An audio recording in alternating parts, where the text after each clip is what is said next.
Before we dive into this story, I need you to do something for me. Watch closely, feel every moment, because this isn't just a story, it's a journey of survival, lies, and truth finally revealed. Hit that like button if you're ready to feel it, subscribe to join me on stories that shake your heart, and comment below if you've ever felt unheard, because your voice matters just as much as hers did. I still remember the smell before anything else.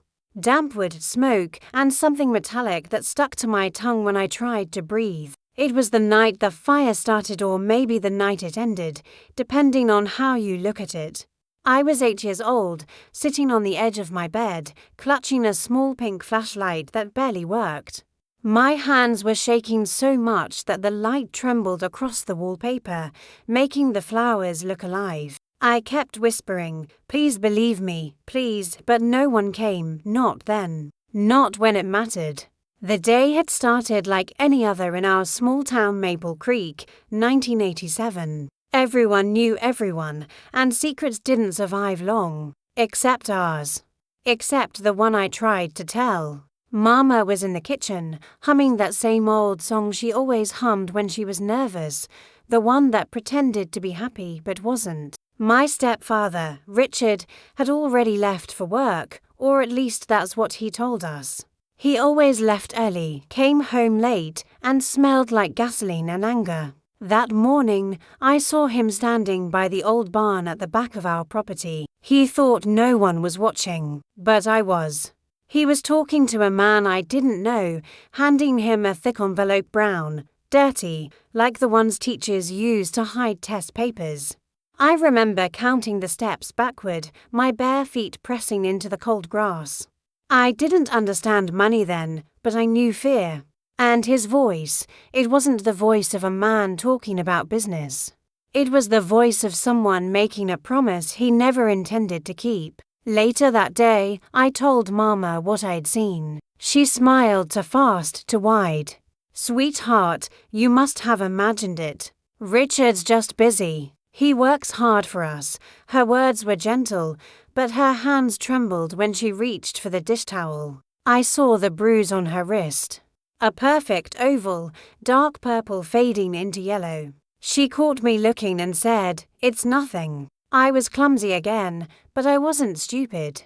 Even at 8, I knew that grown-ups lied to protect the wrong things. That night, I heard the barn door creak open again. I crept to the window, the floorboards crying under my feet. The moonlight made everything silver, almost peaceful. Then I saw the fire start small at first, like a secret being whispered. It spread fast. I screamed for Mama, but Richard's voice shouted louder downstairs.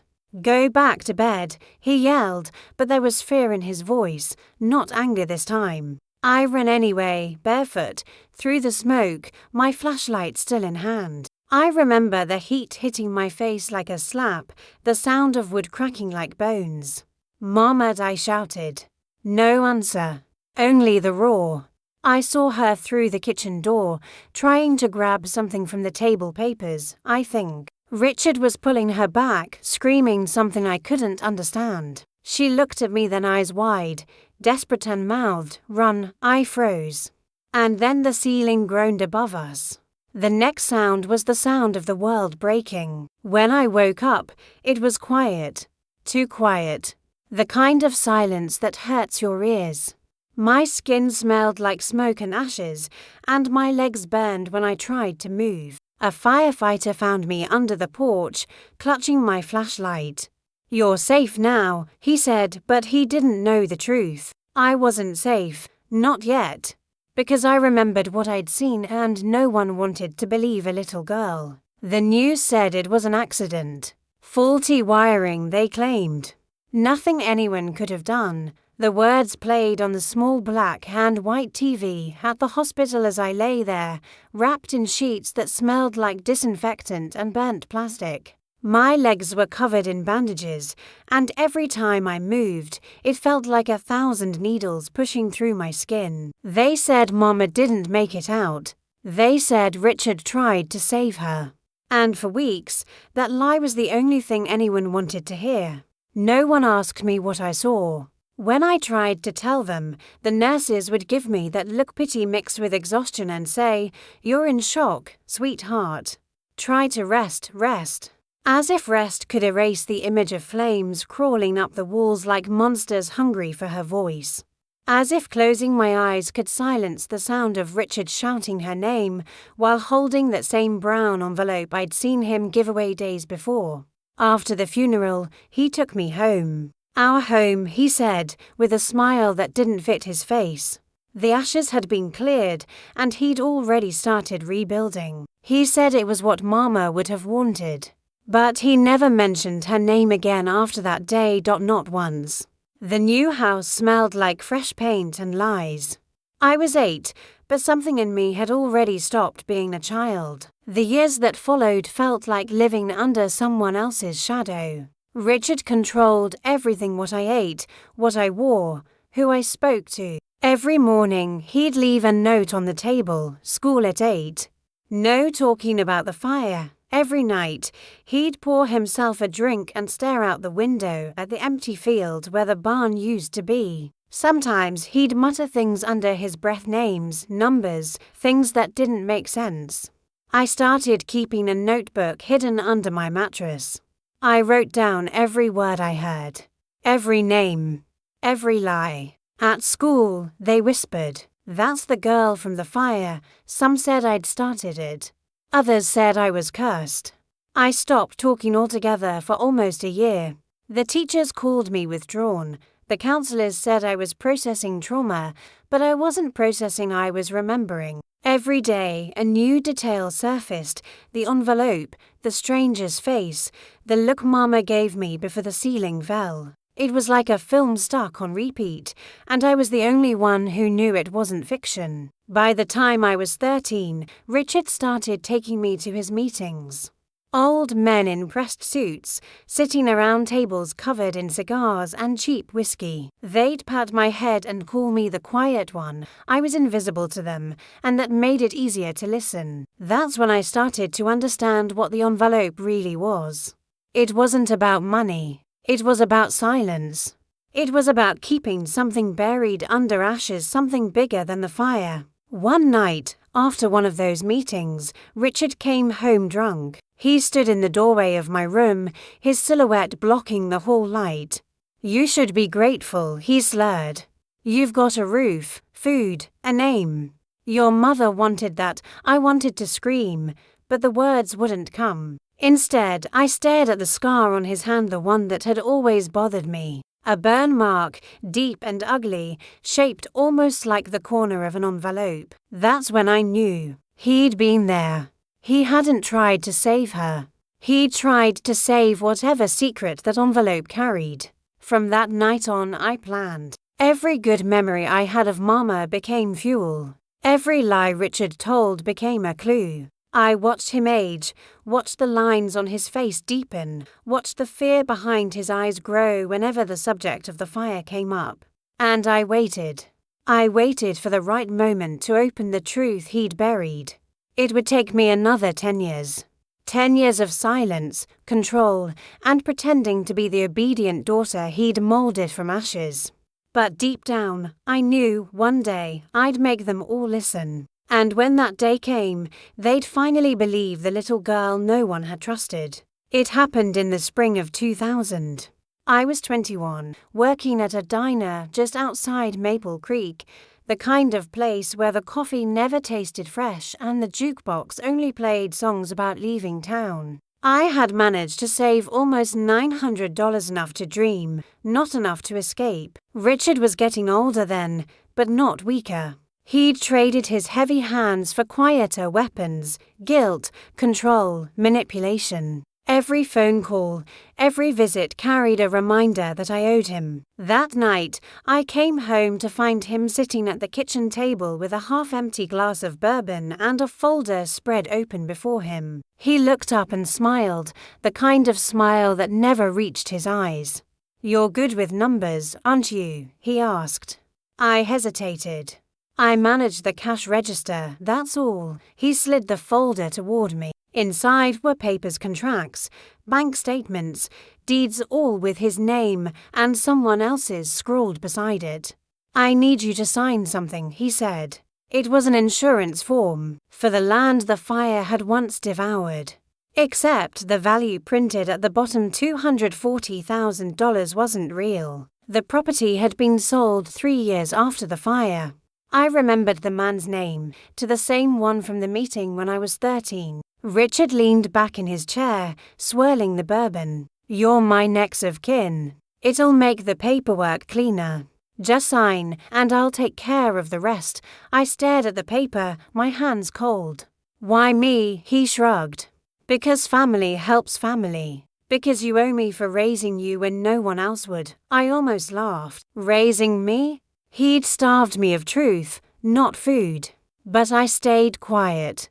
He liked silence, it made him feel powerful. That night, I didn't sleep. I sat by my window, listening to the wind move through the trees where the barn used to stand. Sometimes when it rained, I swore I could still smell the smoke. I kept seeing Mama's face in my mind, the way her mouth shaped that one word before everything collapsed: run. I thought about what signing that paper meant.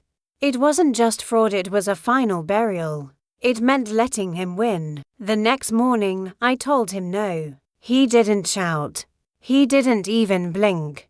He just took a slow sip of his drink and said, "You think you're better than me now? You think the world's going to believe you if you start talking? You wait." 8. Emily. Everyone knows what children remember they don't.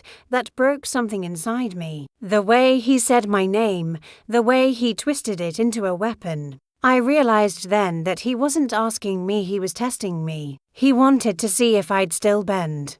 2 nights later, I found my notebook gone, the one I'd kept hidden for 13 years. The one that held every note, every overheard name, every piece of truth I'd guarded. When I confronted him, he smiled again, that empty, practiced grin. "You don't need childish things anymore," he said. "Let the past stay buried." That word echoed through me. That's what he'd done to hurt Mama, to the truth. The following week, a letter arrived in the mail addressed to Ms. Emily Carter. It was from the Maple Creek Insurance Office. Inside was a notice confirming a policy renewal under my name, signed, dated, and approved. My signature. But it wasn't mine. That was the moment I understood. This wasn't about money. It was about control, about rewriting the story so that even the law would say he was the hero. And if I stayed silent, I'd become his accomplice. I packed a bag that night, some clothes, my mother's necklace, and what little cash I'd saved. As I stepped outside, I looked back at the house one last time. The porch light flickered weakly, like it was trying to warn me. I whispered. I tried to warn them, "Mama." They never listened. Then I got into my car and drove until the road stopped looking familiar. But leaving didn't mean freedom. Not yet. Because the past has a way of finding you, especially when it's still burning behind your eyes. I thought leaving Maple Creek would free me. I thought distance could make the memories fade, but trauma has a cruel way of packing itself in your luggage. I settled in a small town outside Denver, changed my number, worked double shifts at a bookstore that always smelled like rain and coffee. I didn't tell anyone where I came from. When people asked about my family, I just said, "It's complicated," and changed the subject. For years that was enough, until the letter came. It was a plain white envelope, postmarked from Maple Creek, no return address. My name was written in small, careful handwriting I didn't recognize. I almost threw it away until I noticed the faint smudge of ash near the corner. My hands shook as I opened it. Inside was a single photograph, Mama standing in front of the barn, smiling, holding something in her hands. Behind her, barely visible in the corner of the picture, was Richard and the stranger. The same man from the night before the fire. On the back, written in pencil, were 3 words, "She tried too." I sat there for hours, just staring. My heart pounded so loud I could hear it in my ears. I thought I'd imagined that night, twisted it over the years, But this was proof that something deeper had been buried. I flipped the envelope again, and something else slipped out. A folded note: "If you want answers, come to 14 Willow Road. Thursday. 7 p.m. I hadn't seen that address in more than a decade, but I knew exactly whose house it was. Mr. Dalton's, the man who'd been sheriff when the fire happened. The one who'd declared it an accident without an investigation. For 3 days, I couldn't eat, couldn't sleep. I debated burning the letter, pretending I never got it. But curiosity has teeth, it gnaws at you until you bleed. So on Thursday, I drove. The town looked older, smaller, as if time had shrunk it. Maple Creek streets were quieter now. Most of the old shops had closed.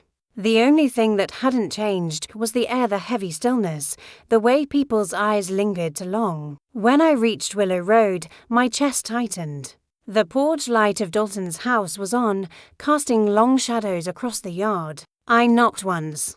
He opened the door slowly. Older now, grey hair, deep lines under his eyes. "You came," he said softly, like he'd been expecting me all these years. Inside, the house smelled like dust and whiskey. He motioned for me to sit. "You look just like her," he murmured. "Your mother." I didn't answer. My throat felt tight. "Why did you send this?" I held up the photo. He sighed. "Because I owed her.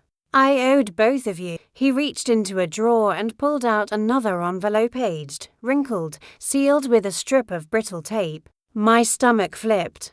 That same brown color. That same shape. "This," he said, setting it on the table, "was found in the barn after the fire. Your mother gave it to me the night before she died. She said if anything happened, I'd know what to do. But I didn't do what I should have. I kept quiet. Richard made sure of that." My hands trembled as I took it. "Why now?" He looked at me, eyes glassy. "Because he's dying. And some ghosts don't stay buried when the body that fed them begins to rot." I tore the envelope open. Inside were documents, bank receipts, land transfers, signed statements. But one page made my stomach twist: a notarized affidavit from my mother, dated 2 days before the fire. It said, "If anything happens to me, it will not be an accident. The barn holds proof of the sale Richard made, land he doesn't own, money that isn't his." She tried to stop him. That's why she ran into the fire, not for papers, but for the evidence. She'd known he'd set it.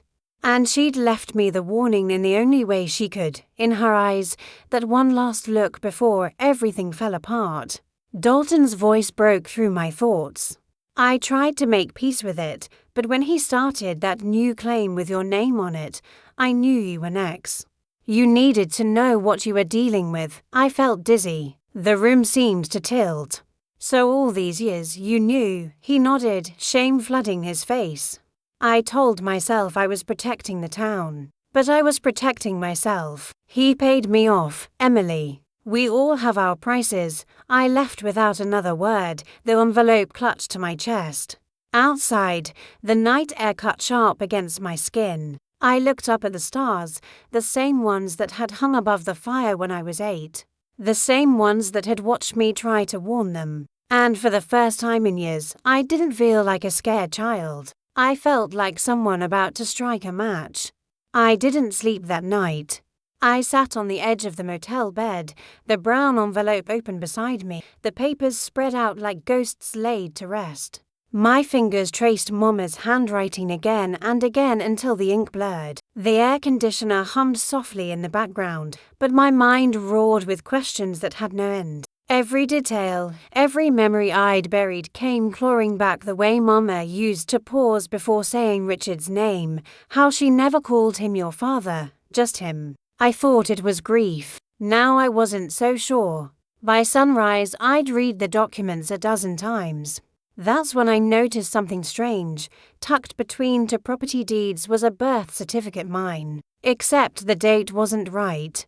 It said January 4th, 1980, but I was born in June. And the father's name wasn't Richard Carter. It wasn't even blank. It was someone else entirely, Michael Hale. The name meant nothing to me, but the moment I said it out loud, something deep inside me shivered. I grabbed my phone and started searching old newspaper archives, digital records, anything I could find. Then I saw it, a report from 1985. Local engineer Michael Hale missing after dispute with business partner Richard Carter. My stomach dropped. There it was in black and white. Mama hadn't just tried to expose a crime. She'd been protecting me from the man who killed my father. I sat there, shaking, staring at the screen until the letters blurred into nothing. I remembered how Richard used to call me his gift, how he'd whisper, "You wouldn't exist if I hadn't saved her." I used to think it was poetic, in a cruel sort of way. Now I understood what it really meant. He hadn't saved her. He'd taken her. Taken both of us. At 9 a.m., I called Sheriff Dalton. "Tell me the truth," I said.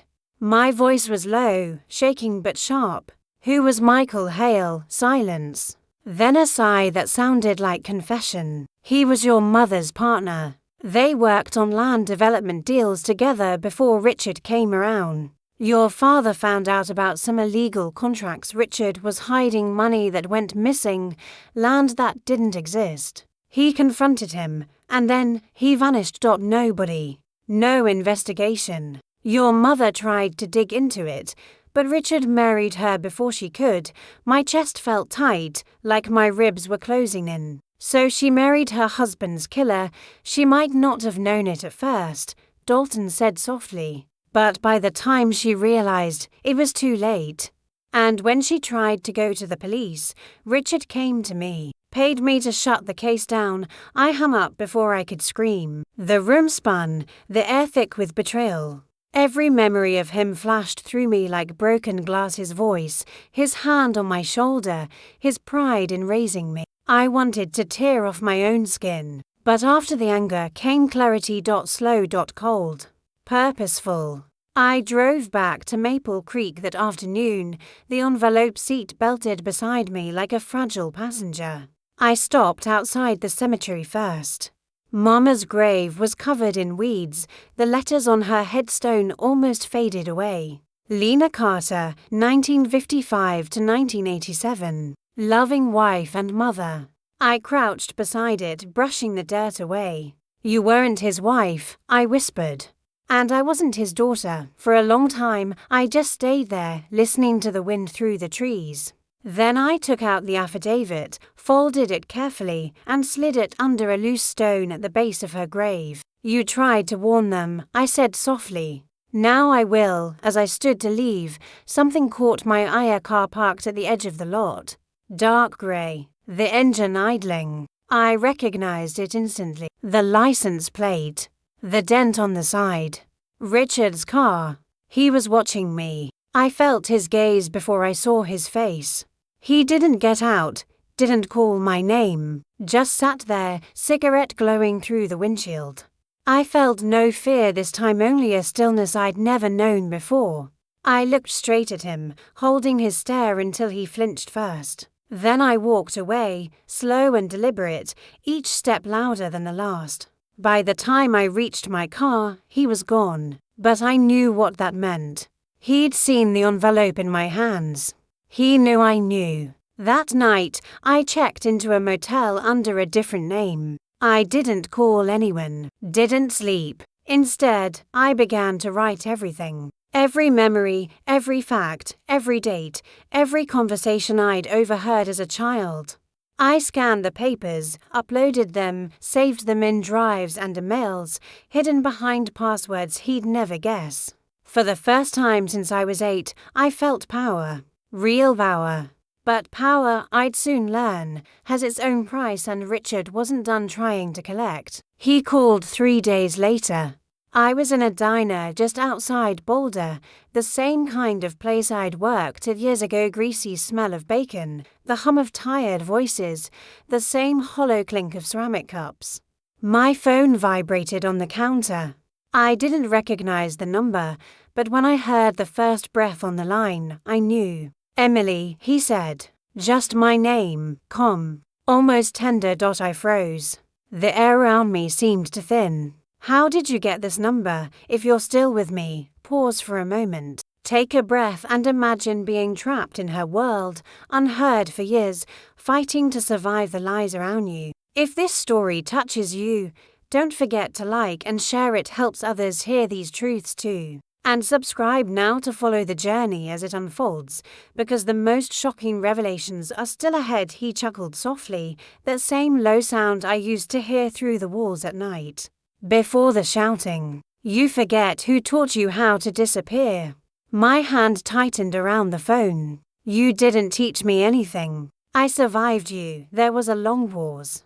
I could hear the faint sound of ice clinking in a glass. You've been busy digging up ghosts, he finally said. I heard you visited Dalton. That was foolish. He's not as trustworthy as you think. What did you do to him? Another pause. Then, you always think the worst of me, Emily. Maybe that's what your mother taught you. Or maybe that's what happens when you don't know the whole story. I felt a sharp chill in my stomach. I know enough, do you? His tone darkened. Do you know why she stayed with me? Why she didn't leave when she had the chance? I wanted to hang up, but something in his voice, cold, confident, kept me frozen. She stayed, he said, because of you. Because she thought I could keep you safe. Because she knew what I'd done to your father, and she was afraid I'd do it again. He let the words hang there, heavy and cruel. But here's the thing, Emily, she wasn't innocent either.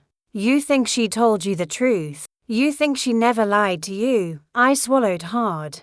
You're lying, he sighed, maybe. But if you want to be sure, come home. There's something here you need to see. Then the line went dead.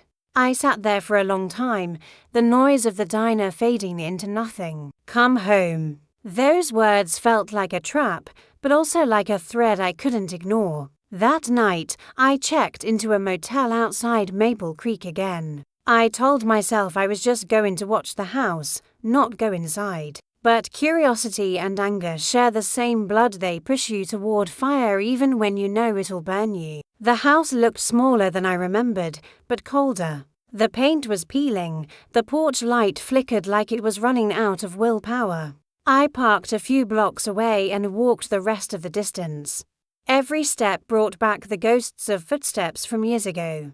I could almost hear Mama's voice in the wine-soft, warning. When I reached the front door, it was unlocked. Of course it was. He'd been expecting me. Inside, the air was thick with the smell of dust and bourbon. The living room looked exactly the same, like time had paused there in 1987. Same faded armchair, same crooked family photos. My eyes caught one frame in particular, a photo of me, maybe 9 years old, sitting on Richard's lap, his hand resting on my shoulder. I wanted to smash it. Instead, I turned it face down. Still dramatic as ever, his voice came from behind me. I spun around. He stood in the hallway, older now, thinner, weaker, but his eyes were the same, sharp, calculating. A serpent in human skin. You shouldn't be here, I said. He smirked. You came, he motioned to the table, sit. You look tired. I stayed standing. You said you had something to show me. He nodded and pulled out a small metal box from the cabinet. It was dented, rusted along the edges. He set it between us. Your mother's, he said. Found it the morning after the fire. She kept things from you, Emily, things I thought you deserved to know. I didn't move. He opened the box himself. Inside were letters, old, yellowed, some burned along the edges. He handed me one. The handwriting was unmistakable, Mama's. My breath caught as I read. If you're reading this, it means I couldn't stop him. Richard is not who you think he is. But neither am I. I'm sorry for the lies. I did what I had to do to keep you alive. It ended there, the rest burned away. I looked up at him, confusion and fury twisting together. What is this supposed to mean? He leaned forward, eyes glinting. It means she lied to you too. You think I stole you from her, but she was hiding you from someone else long before I came along. Ask yourself, Emily, why did she change your birth date? Why did she pretend you were younger than you were? Why didn't she ever let you see your father's grave? I shook my head. You're trying to manipulate me again. He smiled. Maybe. Or maybe the truth isn't as clean as you want it to be. Your mother wasn't a saint. Neither am I. But you, he pointed a trembling finger at me, you're the product of both of us. Lies and survival. That's all we ever were. I wanted to scream, but my voice broke. The room felt smaller, the air heavier. You killed her, I said finally. He didn't deny it. He just looked at me, calm, distant. I finished what she started. Something in me snapped. I grabbed the metal box and hurled it across the room. It hit the wall, scattering papers like ash. You don't get to rewrite her story, I said, shaking. Not anymore. He just watched me. Then, almost gently, said, You sound just like her. I walked out without another word. My legs felt numb, but my mind was alive, burning. He wanted me to doubt her, to doubt myself. And for a moment, it worked. But when I reached my car, I saw something sticking out of the box I'd thrown. A letter that hadn't burned. I went back in, snatched it from the floor, and ran. Back in the car, I unfolded it under the dim street light. It was another letter from Mama. Only this one had a name written at the top to Michael Hale. My real father. And what she wrote inside would change everything. The paper was fragile, yellowed, almost translucent where the ink had bled from tears or rain. I unfolded it carefully, afraid it might disintegrate between my fingers.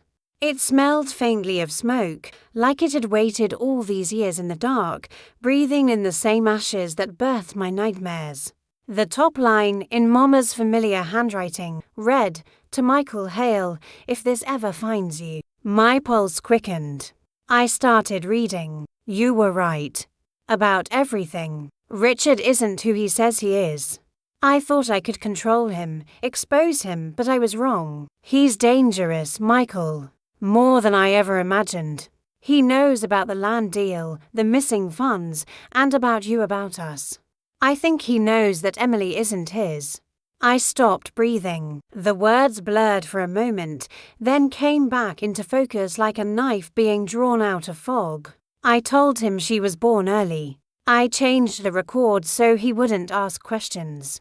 If he ever found out the truth, I knew he'd hurt her. He's already watching every move I make. If anything happens to me, promise me you'll find her. Don't let her grow up thinking she belongs to him. I felt the tears come before I could stop them. My throat burned, and I pressed the letter against my chest as if I could hold her voice there. Mama hadn't lied out of shame, she'd lied out of protection. Every lie she told was a wall, every silence a shield.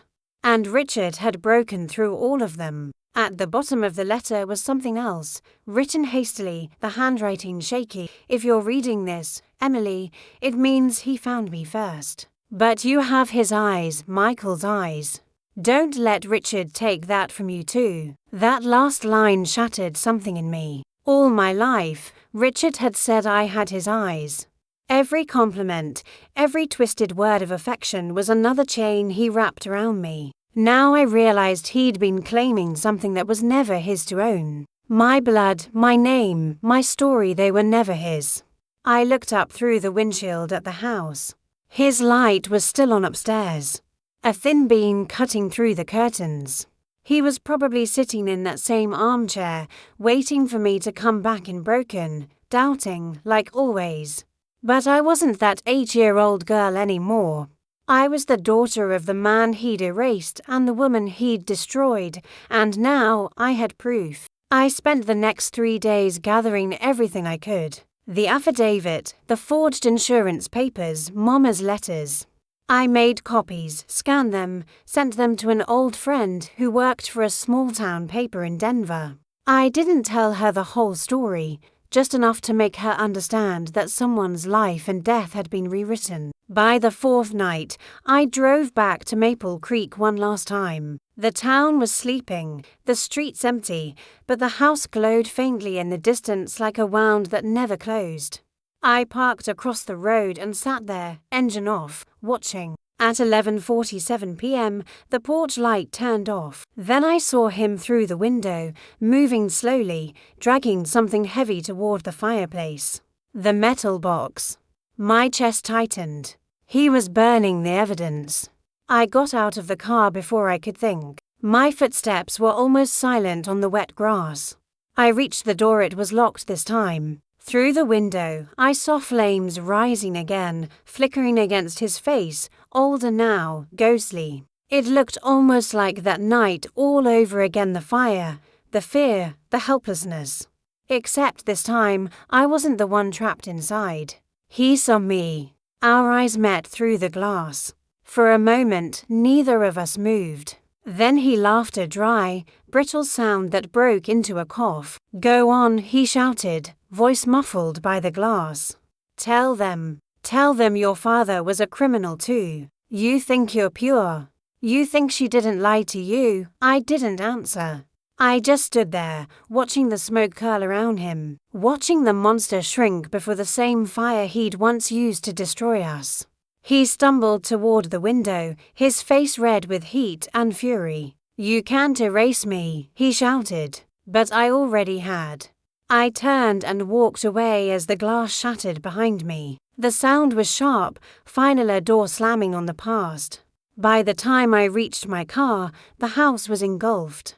I didn't look back, not once. I drove until I couldn't see the smoke anymore, until the night swallowed everything. Somewhere along the road, I pulled over and took out Mama's letter again. I read it by the dashboard light, the ink trembling in my hands. "You have his eyes," she'd written. And for the first time in my life, I believed her. The story hit the news 3 days later. "Maple Creek Fire Reignites Third-Year Mystery." That was the headline. Beneath it, my mother's name finally written without the word suspect beside it.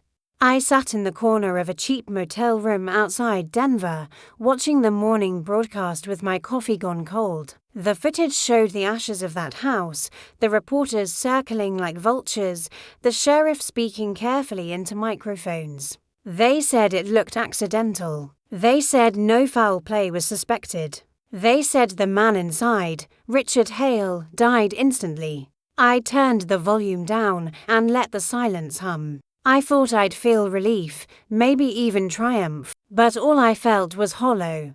Like the fire hadn't gone out, it had just moved inside me. The journalist I'd sent the documents to, a woman named Catherine, called that afternoon. "Emily," she said softly, "what you gave me. It's enough to open an investigation. Fraud, arson, perjury. This man lived a dozen lies. And your mother. She was trying to stop him." I wanted to thank her, but the words didn't come. My voice cracked when I finally spoke. "Just tell the truth," I whispered. "Tell it right this time," she promised she would. And she did. Within a week, articles started surfacing, piecing together everything Richard had built and broken. The insurance scams, the hidden accounts, the mysterious fire that had taken a woman's life and left a child silenced by grief and disbelief. The picture forming was clear now, and for the first time, it wasn't painted by his hand. Still, I couldn't sleep. Every night, the same image haunted me, the fire reflected in his eyes, the glass shattering, his voice echoing, "You can't erase me." And maybe he was right. Because even after the truth came out, his shadow lingered in the corners of my mind. 2 weeks later, a detective named Marcus Vale called. He spoke with that careful tone lawmen use when they know a truth will bruise before it heals. Double quotes Ms. Hale, he said, "We've been going through the remains. We found something strange." My breath caught. "What is it?" "A safe, built into the foundation, under what used to be the basement steps. Fire didn't touch it. Inside, we found cash, old property deeds," and he paused, "a stack of letters. Dozens of them. All from your mother. None of them were ever sent." I felt the world tilt. Can I read them?" He hesitated. "Some are evidence, but I made copies of a few. You deserve that much." When the envelope arrived, I opened it slowly. Like it contained something radioactive, the first letter began the same way every one of hers had. My darling girl, I read through tears. Each page was another piece of the life she tried to preserve for me: recipes, lullabies, the story of how she met Michael, and, hidden between lines, her fear that Richard would take everything if she ever told me the truth. If you ever find this, Emmy, don't let the world make you hard. You'll want to shut down. You'll want to hate, don't. The moment you do, he wins again. I folded the letter and pressed it to my lips. I won't, I whispered. That night, I went back to Maple Creek, not to the ruins, but to the hill overlooking the valley. The grass had grown tall again, the air smelled like pine and rain. I buried her letters there, next to a small wooden cross I carved myself. No names, no dates. Just a place where truth could rest. As I knelt, a truck slowed behind me, the sound of gravel crunching under tires. For a second, my body tensed, instinctively expecting danger. But when I looked up, it was Sheriff Daniels, the same man who'd been there the night Mama died. He stepped out, older now, his face softer with years of regret. I owe you an apology, he said quietly. I stood, brushing dirt from my hands. You did what everyone did, I replied. You believed the man who looked right and doubted the girl who didn't. He nodded, guilt written across his features. We all failed you. I'm sorry, I didn't know what forgiveness was supposed to feel like. But as the wind rustled through the trees, I realized I didn't need to give him words. The truth itself was enough. When I drove away, the valley disappeared behind a veil of mist. I caught my reflection in the rearview mirror, tired, aged, but finally whole. For the first time since I was 8, I felt like I wasn't running anymore. I stopped at a diner just outside town, ordered black coffee and toast, sat by the window watching strangers live ordinary lives. A little girl laughed near the counter, swinging her legs, asking her father to let her add sugar to his cup. He smiled and said, "All right, but just 1 spoon." That sound, her laughter, hit something deep inside me. I smiled, a real one this time, because I'd learned something in the ashes of everything I lost. Sometimes justice doesn't roar. Sometimes it whispers. Sometimes it's just a little girl's laugh, echoing in a world that finally feels safe. It's strange, the way quiet can hurt more than noise. For years, I begged for the truth to be heard, for the lies to be burned down to ash. But when it finally happened, when the world knew what he'd done, what he'd made me believe, there was only silence. No cheering. No justice that felt like victory. Just stillness. 3 months passed. I rented a small apartment above a bakery in Boulder. The place smelled like yeast and cinnamon in the mornings, and the old floorboards creaked like they were remembering footsteps. I bought second-hand furniture, filled the windowsills with succulents, and told myself this was what peace looked like. But peace, I discovered, isn't absence of pain, it's learning to live beside it. Every night, I'd hear the faint rumble of the ovens below and think of the fire. It followed me everywhere, not as a memory of flames, but as a question I couldn't answer. What would Mama have become if she'd been believed? Would she have laughed more? Would she have grown old, hair silver like the morning frost, sitting at some kitchen table humming to herself? I'd never know. I started therapy after Catherine insisted.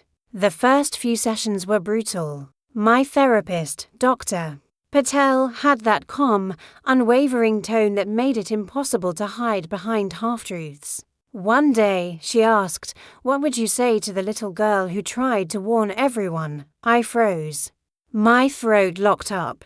I could picture her barefoot on the porch, hair tangled, eyes wide from terror and disbelief. I wanted to tell her she did everything right, that she was brave, that she didn't fail her mother. But the words caught in my chest.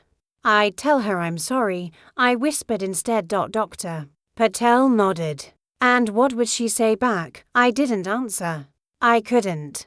But that night, I dreamed of her. The 8-year-old version of me, sitting at the edge of a creek, legs in the water, smiling softly. She didn't look angry anymore. She looked free. Some days I still drove out of town. I'd park by the old Maple Creek sign, the one rusting at the edges, where someone had painted "Welcome Home" in fading blue letters. The house was gone now, replaced by a vacant lot fenced off by the county. Wildflowers had begun to grow there, weaving through the charred remains like defiance in bloom. I sat there for hours sometimes, watching the wind bend them gently. And I'd think of Mama's last letter, the part she'd written just for me. You don't have to rebuild what was destroyed. Some ruins are meant to stay untouched, so you never forget what it cost to survive. I started writing. Not for anyone else this time, just for me. I wrote letters to Mama, to Michael, even to Richard, though those ended in silence halfway through. I wrote about the nights I couldn't sleep, the mornings I woke up and almost forgot. I wrote until my hand cramped, until the words stopped shaking. It wasn't forgiveness I was after. It was release. One evening in early spring, I got a letter from a lawyer in Seattle. The name on the envelope made my stomach twist. Michael Hale. He was alive. My real father. He'd seen the news coverage, read my name, and recognized the photograph. His letter was short, uncertain, almost afraid to exist. I never stopped thinking of you. Your mother told me to stay away for your safety. I did what she asked, but I've carried that silence my whole life. If you ever want to meet, I'll be waiting at the pier in Bellingham every Sunday at noon, just in case. I read it a dozen times, my hands trembling each time. For years I'd lived with ghosts, and suddenly, one of them had a heartbeat. That Sunday, I flew to Washington. The sky was heavy with fog, the kind that softened the world into watercolor. When I reached the pier, I saw him older, thinner, his hair silver like I'd imagined Mama's would be. He was holding a paper cup of coffee, staring at the horizon. Michael, I said, voice barely above the wind. He turned, eyes wide, and I saw it immediately, the same eyes Mama wrote about, the ones she said I had. There was no doubt. We didn't speak for a while. He just reached out, slowly, like he was afraid I'd disappear if he moved too fast. And when his hand touched mine, something inside me settled. Not healed, not erased, but quieted. We spent hours talking. About her. About the life they almost had. About the life I somehow survived. He cried when I told him about the fire. I cried when he told me he used to stand outside my school fence once, years ago, just to see if I was okay. When we parted, he said, she'd be proud of you, you know. Not for what you uncovered, but for who you became when no one believed you. That night, as I stood by my hotel window watching the tide pull out, I realized something. The silence I'd been running from wasn't punishment, it was space. Space for me to become someone new. And for the first time in 30 years, I wasn't afraid of it. I've learned that fire doesn't just destroy, it illuminates. It burns away the lies, the illusions, the parts of ourselves we hide even from the people we love. And sometimes it leaves something behind, embers, faint but alive, enough to start again. I returned to Maple Creek one last time the following spring. The town was smaller than I remembered, the streets quieter, the air heavier with memory than with smoke. I walked past the empty lot where Richard's house had been. Wildflowers still pushed through the ashes, stubborn and bright. I knelt there, brushing the petals between my fingers. For a moment, I closed my eyes and listened. The wind carried something faint, almost like laughter, a memory, a ghost, a promise. I thought of Mama. I thought of Michael, waiting for me across the ocean. I thought of myself, the little girl who had tried to warn them all and had been ignored, mocked, silenced. She was still alive in me, not in body, but in resolve, in memory, in the way I refused to let the truth die again. Some nights I dream of flames, the fire that took her, the fire that nearly took me, but I don't wake in terror anymore. I wake in quiet, with a pulse that tells me I survived, that I carried something forward she never could. Her courage, her foresight, her love, they were embedded in my veins, even when the world said I was powerless. I've written the story now, every scar, every shadow, every ember of betrayal. It's not a tale of revenge, though part of it is. It's not a tale of innocence, though I had none. It's a tale of survival, of seeing the truth and refusing to look away, of standing in the ashes and finding the strength to breathe again. Some days I sit by the pier in Bellingham with Michael beside me. We don't speak of all the horrors that could have broken us. Instead, we watch the tide, the way it swirls and retreats, relentless and eternal. He tells me stories of the man Richard had been before the lies consumed him, stories of my father's gentle hands and quiet laughter.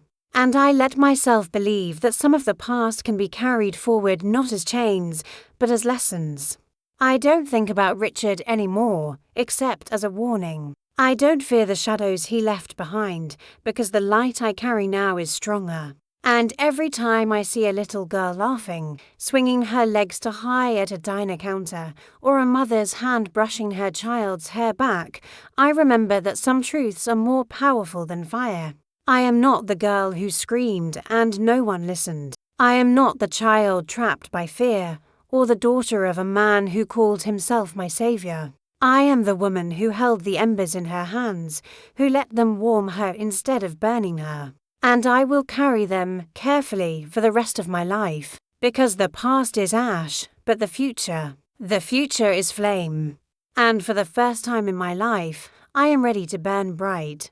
You just witnessed a story of courage, survival, and the power of truth. If it moved you, smash that like button, share it with someone who needs to hear it, and leave a comment about the part that shook you the most. Subscribe and turn on notifications. Because stories like these remind us that even when the world ignores you, your voice can still ignite change.